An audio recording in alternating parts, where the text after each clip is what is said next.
What's going on, guys? Welcome to the TNT NHL Hockey Podcast. If you're watching this on YouTube, welcome. This is not my podcast. I was introducing everybody as part of the Painted Lines. Joining us are the hosts. We have Tyson Quibell. You can find him on Twitter at QUIBELL Tyson. And then we have Tim. You can find him on Twitter at YZER19Man. How you guys doing?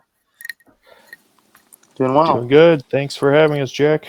All right, this is your pod. So, Tyson, Tim, what do we got going on today? Break down what we're going to be talking about. Well, let's start off with the Flyers here, since we are on the Painted Lines website and we want to touch on the Flyers every week. It looks like they're doing once again very well tonight, beating the Carolina Hurricanes 2-0 already. Provorov with the goal and Raffle with the goal. So, man, they are one of the hottest teams in the league right now.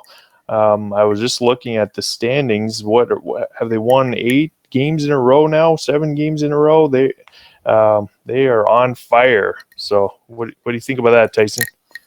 Yeah, I mean, Money Puck, which is kind of a website that deals with more analytics-minded things. They kind of stole the name from Moneyball, obviously just kind of making it hockey-related. But they actually just released their power rankings, and right now they have them ranked number 1 in the league in their model. So basically they have their top 10 in pretty much every analytics category that you can imagine. So they're top 10 in expected goals percentage, so at even strength. So I think they're number 7 in the league on that. Their shooting percentage, team shooting percentage, is the highest percentage in the league, which sometimes is a little concerning. But the fact that like the rest of their analytics kind of line up with that is pretty positive. So across the board, like whether you look at the numbers, whether you watch games, like they're absolutely stellar. Dom Lecision, who does I probably butchered his last name, at the in his model, he has them in a top 5 league-wide as well, and wrote a whole spiel on them today. So whether you just like to watch games randomly or whether you're like a nerd that likes to look at all the numbers, they're absolutely dominating, and it's kind of crazy to say, but they are by many to be considered a Stanley Cup contender. Yeah, and they're right behind the Caps right now in the standings. The Caps have 86 points. Philadelphia 85 on the night here. We're recording this on, what is it, March 5th already? My goodness, how time's flying. So Flyers are doing good. Man, I was looking at some of their stats today. Who's the leading scorer on the Flyers these days? You remember, Tyson? Oof. I should know this off the top of my head. Yeah, I know who I think it is. It's actually not. I know it's not who I normally think it is. Giroux finally looks like he got his game a little bit. The last month, found it again after kind of being out a little bit. So off the top of my head, before I check, I'm going to say Couturier. Was that correct? Nope. I was thinking Konechny. Close. Konechny, yes. Konechny, yeah. Yep. And he was drafted in 2015. He's had some really good seasons here, and he's increased his point total every season he's played. So, man, he's been a really good young player for them this year. And Provorov's been a rock on defense. He's leading the team in minutes played per game, and he scored a huge goal tonight for them. So, wow, they are an exciting team to watch, and they should be an exciting team going into the playoffs too. So I'm talking on behalf of a lot of Philadelphia fans. A lot of fans have known about the Flyers. They've kind of kept tabs on them, but really haven't paid attention. Now, I think this team really reminds me of the 2009, like the 2012 type team. It's a very mixture of groups, and they have a great blend of talent, and they have a new coach. So, Tyson, you kind of talked to me about this before. How much has AV really helped this Flyers team and really kind of put them over the edge? Yeah, so AV's MO is teams tend to perform really well for him in the first 2 years whenever he's coaching anywhere. So that's always a positive sign. So a lot of people going into this year were kind of predicting whether or not the Flyers look good on paper. They were going to get the AV bump. So his system players seem to buy into very quickly in early stages. It's got a good defensive structure. I think it's relatively simplistic because his teams have very little transition time. So if you think about it, you got a brand new coach after Hackstall for a number of years. And basically, like, he's got buy-in very, very quickly. So if you look at their defensive numbers, they have the second least goals against in the league. And that's huge. That's not what the Flyers have been. And then their special teams are doing well. And then the last 2 months, they've been averaging over 4 goals a game on average, scored per game. So their defense isn't suffering, and players seem to buy in. The players also look like they're having fun. So they're a good mix of veterans and youngsters. And so in the past, I know a lot of veterans have soured on AV over the years, but right now, like, it's not a concern. You're 1 and 2. In general, he tends to get buy-in. A positive note is usually his teams are notorious for relying potentially too heavily on their goalies, which was one of my concerns going in with Carter Hart being so young. Who would they have to beat to get out of their division here in the playoffs? You know, it looks like pretty good chance that they're going to make the playoffs. Are they going to face a Washington team? Are they going to face Pittsburgh? Who are they going to have to knock out here to advance? So at least most analytics models are predicting high percentage Penguins first round. Okay. So that, I know, Battle of Pennsylvania is always a blast. Yeah. Just always fun to watch. I personally have never been a Penguins fan. As much as I try to stay unbiased, Tim, I know how you feel about them. Can't stand I those think guys. 2009 was a terrible year for Red Wings fans. But I think as much as we want to see that, I think that'd be a hard first round matchup. So I think the hope is the Caps have been on a kind of a downslope the last month. So they kind of continue on that, and the Flyers continue to surge. If they can get the 1 seed, they may get to be fortunate and play a team like the Islanders in a wild card position, or Columbus, and that would be a significantly easier task. Though the Islanders have one of the best coaches in the NHL, a very strong defensive system, but they've not been as good this year as the last. So I think they'd be better off than the Penguins, but it doesn't mean that that's endgame. Penguins are just going to be a rough matchup. Now, Jack, you've been watching the Flyers this season probably more than we have. Who's your favorite player on the Flyers these days? I think the fan favorite this year kind of has, just because he just fits a lot of what Philadelphia is. I think it's Travis Konechny. I think TK is probably the fan favorite right now. He kind of got a pass from Ghost. I mean, Drew's always the favorite, but there's always a current favorite, and I think that's TK. He just has got that chippiness. He's always chirping. And I think that's what a lot of Flyers fans really like, and they really enjoy. A couple of comparisons. I've said this a couple of times. I tweeted it. Do you guys watch basketball at all? A little bit. Yep. I said this. I think I might have said this to you, Tyson. Hayes is what Al Horford was supposed to be. Not in terms of scheme fit, but just a veteran that's overpaid a bit, but is supposed to help kind of put them over the edge, kind of help lead them in the contention and playoff berth. I feel like he's kind of done a good job with that. Al Horford, not so much. Not so much. Yeah. Well, it's just a relief to see that, hey, it works sometimes, and it's benefiting Philadelphia in some way. How do you guys? I think another thing is a lot of major Flyers fans know about Coots, they know about Ghost, they know about Giroux, Konechny, Voracek. There's a lot of young guys Now, around. a week and a half ago. What was that? Oh, there he is. He's back. Chris will edit this. Anyway, I'm trying to. So another thing is a lot of Flyers fans, they know a lot of the vets. They know Giroux, they know Coots, Konechny, Gostisbehere, Voracek. They know a lot of these guys, but they don't know some of the up-and-comers. They don't really know about Nolan Patrick, Petlick, Carter Hart. They know the name, but they don't know about.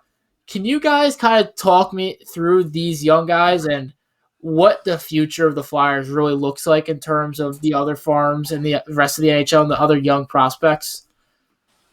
Yeah, go ahead, Tatum. Yeah, the Flyers have one of the best prospect bases still in the NHL. That's been the incredible aspect inside of it. For other teams in their position, they've had to sacrifice some of their youth or draft picks to like get to being even a possible playoff position. Like the Islanders just gave up first, second, and third for a third line center. So that was a pretty ridiculous trade. But the cool thing about the Flyers is they're successful right now. They have a guy like Joel Farabee, who some Flyers fans are a little familiar with. He's played about 50 games this year. He's kind of been moved up and down between minor leagues and between Lehigh Valley and the NHL, but he's only 19. And he had 20 points this year. So the fact that you can kind of insert him in the lineup and it doesn't change the lineup is a positive sign. Since he's moved into playing close to 50 games, he's even moved out of prospect status. Morgan Frost, who I'm a big fan of, is almost a point per game in the American League. He's seen some NHL games. They have Cam York, who's been a star freshman at the University of Michigan this year. Even guys like the Ron Hextall's legacy, regardless of how you feel about him, is very much the prospect base. So there's another guy, Igor Zamula. I'm probably butchering his name too. Big Russian defenseman. He was undrafted, so he went through the whole draft year. No one took a chance on him. Hextall signed him, and he was one of the top defensemen at the World Juniors for Russia. And now most scouts are looking at him and saying he's a potential top 4 defenseman at the NHL level. So they found a way to find guys in pretty crazy situations. So their prospect pool is top 10 in the league. In my rankings themselves are top 5. So they just have a very high amount of depth.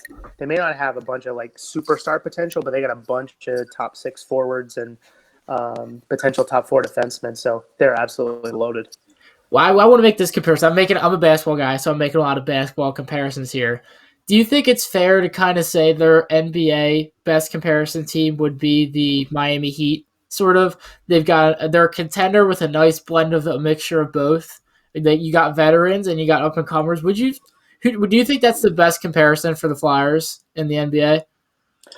I think it's close enough. Yeah. I think their developmental system is similar to what the Raptors were doing a few years ago.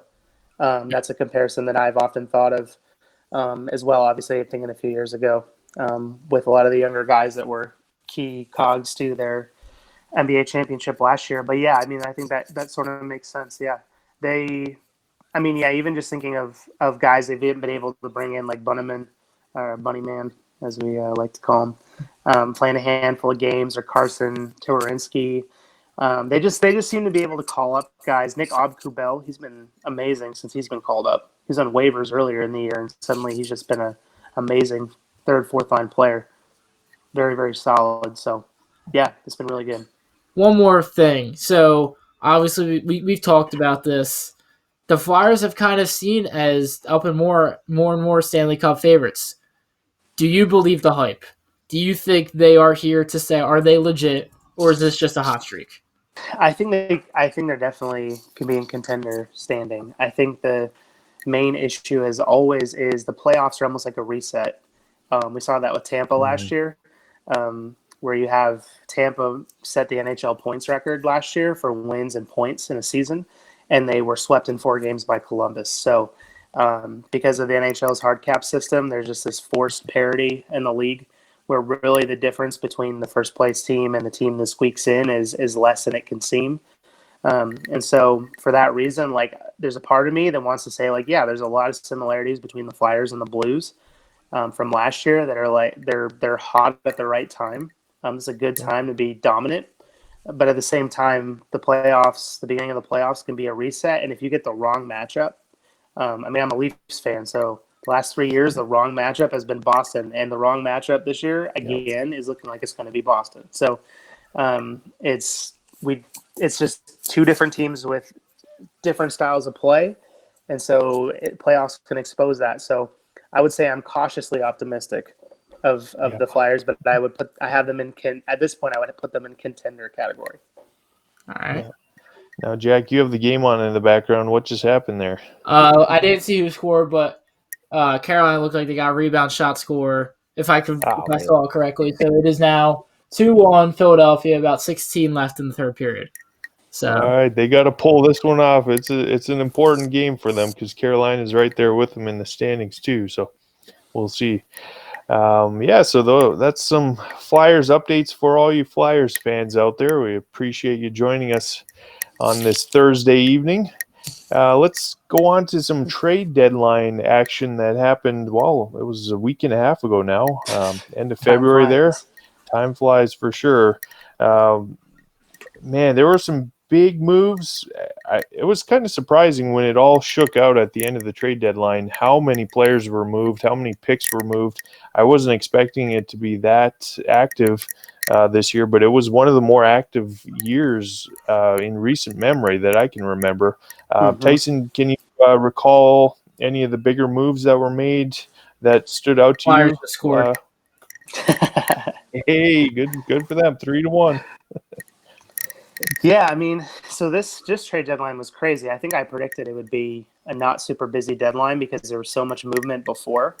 Like a lot of the guys that were on the top of most people's trade bait boards were gone. Flyers scored again. Nice. Wow, they're pouring it on. and you know, because of that, he's just, and I think his father passed away this year too. So there's been some off ice stuff going on. So he said just a really not great year. And Malcolm Subban, who was the backup, just hasn't filled in the gaps. So basically, Vegas looked at that and said, "That's our biggest hole. It's the biggest thing preventing us from being a contender." And they didn't give up much for Leonard. So I think whether he starts or just kind of splits time with Fleury, it's a huge acquisition. I think the weird one was my Leafs were involved in that one also. Basically, they bought, in typical Leafs fashion, a 5th-round pick. So they just retained like a portion of his salary. So it's like the Blackhawks traded him to the Leafs for the Leafs to retain a portion of salary to then trade him to Vegas. So they just bought a draft pick. But that was a big one. We can't forget the Flyers picked up 2, I'd say 4th liners or AHL players in Nate Thompson and Derek Grant. They didn't have to give up much for them, but increased their depth for the playoffs there if they ever need those guys. I'm not even sure if they would even make the team at this point. But anyway. Well, Grant's been good this year. Time. Yeah. Okay. So I know historically that's not been the case. He's been an AHL guy, but for some reason this year on Anaheim and a little bit late last year, he kind of came on. But I think the Flyers had him slotted today. Daily Faceoff had him as the number 3 center. Nice. And Thompson as 4. Thompson fought Tom Wilson last night. Wow. So both of those guys are making immediate impact there. That's good. The Oilers, they definitely made some big moves here with the Red Wings. They picked up 2 former Red Wings players, Mike Green and Andreas Athanasiou. What do you think of those moves, Tyson? I mean, I think I was really excited for the Athanasiou one because he may be the only player in the league, maybe him and Matt Barzal, that could challenge Connor McDavid for speed. And suddenly you have them both on the same line. So that's who they've been pairing them with. So I think that was an amazing acquisition. Mike Green is Mike Green. He's injured more than he's healthy. Yep. And for that reason, that was really maybe he could play on the power play. They didn't give up much for him. But I thought from the Oilers standpoint, it was a good pickup. How did you feel about those from the Wings standpoint? As always, I wish the Wings could have got more from them, but it just the realization that the team has been terrible all season. At least we got something before we had to re-sign him, or he would move to a different team for nothing. So we got something out of him. Yeah, I don't know if you'd be interested in this or not, but sometimes when I get bored late at night, I simulate through like 5 seasons of NHL 20 on Xbox One. And I was the Red Wings last night, and I was attempting to have them win a cup in 5 years just through simulating. And even EA Sports is like, you guys are going to be terrible for a long time. So year 5 with a top line that was incredible, I still couldn't make the playoffs. So, oh man, that's hard to hear. I was talking Edmonton. I don't follow much, but Edmonton has become my second favorite team. I just, at the moment he got drafted, I really, really love Connor McDavid. I love his play style. I love his speed. I think that it's kind of, I mean, they're a fringe playoff team. They're looking close to the playoff spot. I mean, they kind of dug themselves a hole a little bit cap-wise with Leon Draisaitl and McDavid's lucrative deals, but it was needed. Draisaitl's having, I feel like, an incredible year. McDavid's been playing fantastic. He's playing like how he should be. And how do you think they will do in the playoffs? Do you think they have enough pieces around them to make a push? It's going to be tough for them to get out of the first round. I think their goaltending can be suspect at times. Their defense isn't as deep as I would see in a playoff contender. So maybe this isn't their year. They definitely have top line scoring for sure. They have two very good top two lines. What do you think, Tyson? Yeah, I agree. I think it always pains my heart to say it because I love Connor McDavid too. And I love Draisaitl, both of them. And it just always, you look at their whole roster and you're like, oh. Without those two trade deadline or three trade deadline acquisitions, I kind of view Green as a non-factor. But getting Tyler Ennis from Ottawa was helpful too. But they still, if a team finds a way, and it's hard, but if they find a way to shut down those two guys, even just a little bit, Edmonton doesn't stand a chance. So they're relying on a 37-year-old goalie, Mike Smith, basically, who hasn't had a good year in like 5 years to be their starter heading into the playoffs. So on a good note, they have some cap space freed up next year, and they have some guys coming off bad contracts. And so I think they're going to have an ability to maybe flex their muscles a little bit next offseason. And they got some young guys coming up. So they're a team that I think we could say is on the rise if they manage their cap well, which has been a huge issue for them the last few years. Yeah, I mean, their window, is just probably the next at least 10 to 12 years. Well, if that's if they can get it. So, that's the biggest what if. Gretzky showed any star player can leave Edmonton. So, it'll be interesting to see. I'm rooting for them. They have a lot going for the future. Having McDavid and Draisaitl as your 1-2 for the next several years, I think is great. That's amazing. Yeah, they're locked up. I don't know how long Draisaitl. I know McDavid's there for at least the next 5. I know he's on a 7-year deal. I think he's 2 years into it. Yeah, he's like 2 years into his 8-year deal, and Draisaitl's like this is third into a 8-year deal. So they got him. They're 5 and around 6, for like 2024 at least, hopefully longer. So they have some time. Hopefully they can string something together. But what else? What other major moves was there that you guys wanted to talk about? Oh man, what about that Tampa and San Jose swing there with Barclay Goodrow? That was crazy to give up a first-round pick for him. I think it was kind of Tampa's going to win it all, so they just needed some depth there. But to give up a first-round pick for a guy, maybe he has I don't know. I don't even know if he's had a good season or not. It just seemed like a crazy trade to me. What do you think, Tyson? Yeah, so if we want a basketball comparison, it'd be like a team giving up a first-round pick for Seth Curry, not Steph Curry. So that was not that Seth Curry is a terrible player, neither is Barclay Goodrow, but they are what they are. They're at best depth pieces. So in the case of Barclay Goodrow, like he literally has been a career fourth-line guy who basically this year got a bump playing on the third line. But he's considered an elite penalty killer at least. And a lot of analysts were just saying with Tampa, they have to re-sign a bunch of guys again this offseason. And so like Mikhail Sergachev, who if you watch the Lightning play at all this year has been incredible. And top 4 defenseman, he's like 21. So they always seem to they do such a good job of developing and drafting players that they run into this situation. And so what he did was he did similar a deal with New Jersey, their GM, who I always forget his name because it's not Steve Yzerman anymore. But he got Blake Coleman for a first-round pick also, and he only has a $1.8 million cap hit. So they can insert him in their top 6 next year with that cap hit. And Goudreau is similar. He's like $1 million a year. So it was almost like they gave up the pick to get a player they feel like could play on their third line, making next to no money. So as they're paying for the term. But it was still obscene to me. I don't think he gets them over at the top. Speaking of Goudreau. I mean, I know his name was kind of circulating around the trade deadline. Were you surprised that he wasn't moved at all? Johnny? Yeah, Johnny from Calgary. Philly native.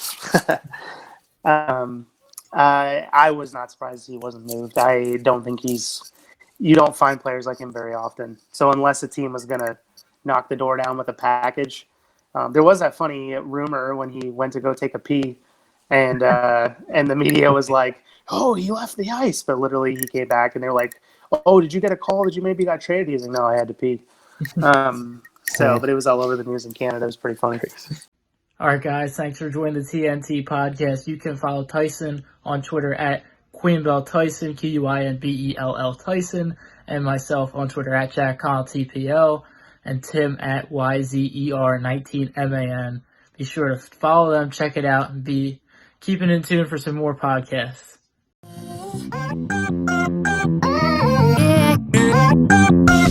Yeah.